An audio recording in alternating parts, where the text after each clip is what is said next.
Hey, do you tend to worry too much about different things that you have no control over? Do you have trouble relaxing? And crucially, do you hate sitting still, trying to meditate and force your chattering monkey brain to quieten down? If you, like me, cannot imagine anything worse, then I have a cool solution for you. It involves paper, a needle, and some thread. That's right, a granny hobby with a modern twist. We will be stitching on paper. Why? Well, apart from the satisfying way the different textures feel in your journal or on a greeting card, the extra dimension that the fibers create, and the way even the simplest stitches instantly elevate the project, well, the main reason is it's a surefire way to silence the dreaded monkey. Are you worried that it's really difficult? Trust me, it's not. If I can do it, you can do it. Just ask my childhood textiles teacher. You can choose to make a lace window card like I did here, but you absolutely do not have to. So hand stitching is kind of like a mindfulness practice for fidgety people. Unlike machine stitching, the pace is slow and relaxing, and the threat of stabbing yourself with a very sharp object is sufficient to focus your mind firmly on the project at hand. Bad pun intended. Because of this very real present threat, the chattering about a million things in the past and the future simply stops, and without any effort, you focus on the rhythm of the needle going in and out of paper. And it is blissfully relaxing when that happens. And because we're using mostly recycled materials, it doesn't really matter if the results are a little bit wonky. In fact, some might say that little imperfections actually make the difference between craft and art. Add more than one imperfection and it will definitely look intentional. Just like I did there, my measuring is always very imperfect. So as I said, you can make your own card, or you can just take a bit of packaging and have a go. If you still don't want to try stitching, you can just get your pens and do some faux stitching or fake stitching. But I think let's try and actually stitch as well. Use a scrap first. Okay, it will allow you to get to know your materials, and it will be just a confidence building, I suppose. And later on, you can use the scrap to embellish. I chose a thin metallic thread, and I discovered that just sewing straight into the card was best. It took me a while to figure out the best way of doing the blanket stitch I was trying to do, and you can see I'm struggling here. In the end, I figured out that I just go in from the front, push the needle most of the way up, wrap the thread around the needle as if it was a scarf, and then pull the needle through. And just keep repeating that without any struggle at all. Apart from, when the knots happen, etc.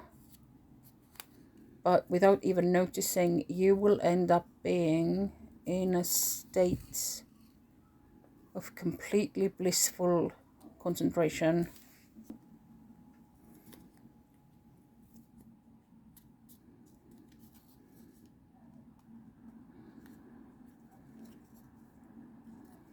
So here I go. Insert the needle from the front.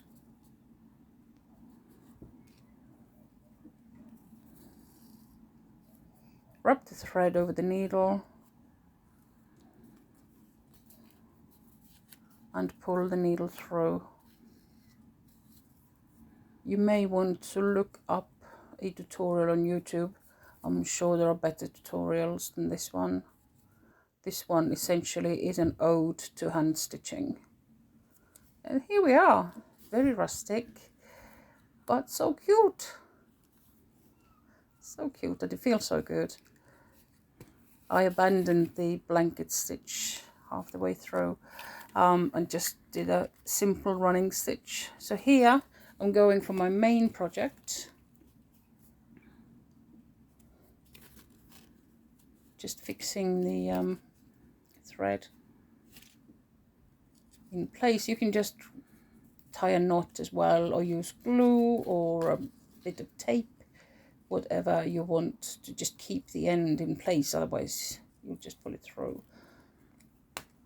I apologize, I don't seem to be in frame.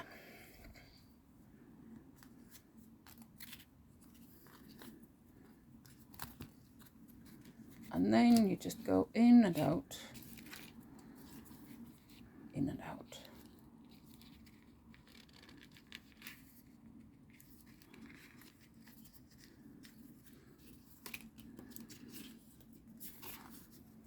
A heavy concentration. I was too cocky there. I tried to approach paper the way you would approach fabric. So one stitch at a time, a lesson in stitching and also life.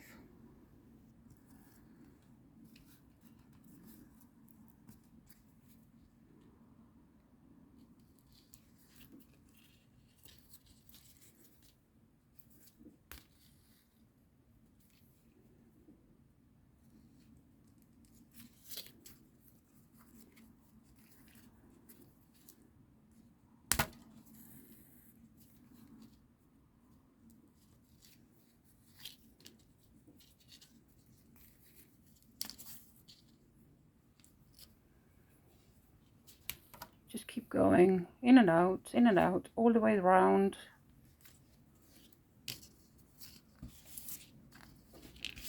Or whatever you want to do. You can do patterns, obviously. And here we are. So a little rustic window stitched. And then you can embellish however you want, whatever tools you have. I'm using this very sophisticated finger tool. I find it's more precise than all the other items. Here I'm trying to use a sponge, but I'm not very good with it. So out comes the finger again, I think, soon. I didn't like the gold thread I had chosen, so I went over it with the gilding wax, the bronze gilding wax. And then just, once you start, you just can't stop. You know how it is.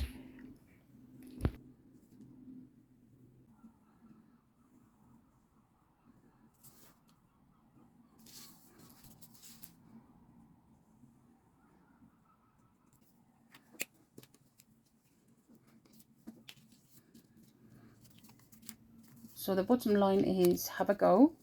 If you are worried about stitching on paper, really don't be. Use old packaging, use an old greeting card. If it is a really sort of heavy cardstock, you may want to punch your holes first. You may want to use an awl or a pokey tool or just a larger needle and poke your holes first, and then you just go in and out in a meditative manner. So maybe don't start with your most precious pieces of paper to start with. And I would also recommend a thicker thread. I think this would have been extra cool if it was like a natural linen thread or something, or wool. It depends on the effect that you're trying to achieve. But for me, as I always thought I'm no good at sewing, my textiles teacher, I thought she hated me. Now that I'm a teacher, I know the teachers don't have the energy to hate anybody.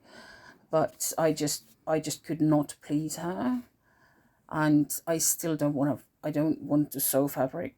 But give me paper and I'll just stitch on paper, because it is so much fun and it makes it look like real art, whatever that means.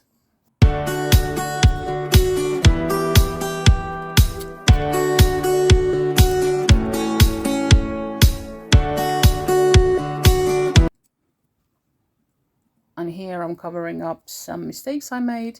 You may see the white stripe at the top. So that's my excellent measuring skills. I'm just covering up the uneven papers.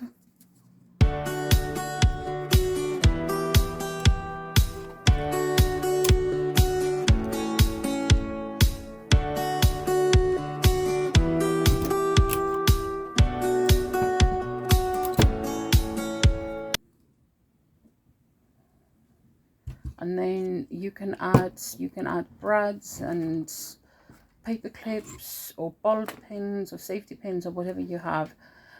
If you want some dangly bits of broken jewelry, custom jewelry you're no longer a fan of, all of these things, and then it just makes a satisfying noise. We're just sensory seekers here, aren't we? I like little keys, so I use them. I use beads and keys. So what do we do with these cards, I hear you ask? Well, it's up to you, really. You can use them in your journal if you're a journaler. You can use them as greeting cards. You can leave them in random places as random acts of kindness for people to find. It's up to you, really. It can be a little gift. It depends. You can turn this into a journal cover, and it's up to you. The main thing is you have had fun and created something pretty cool. I hope you enjoyed. Thank you for watching, and I will see you next time. Bye.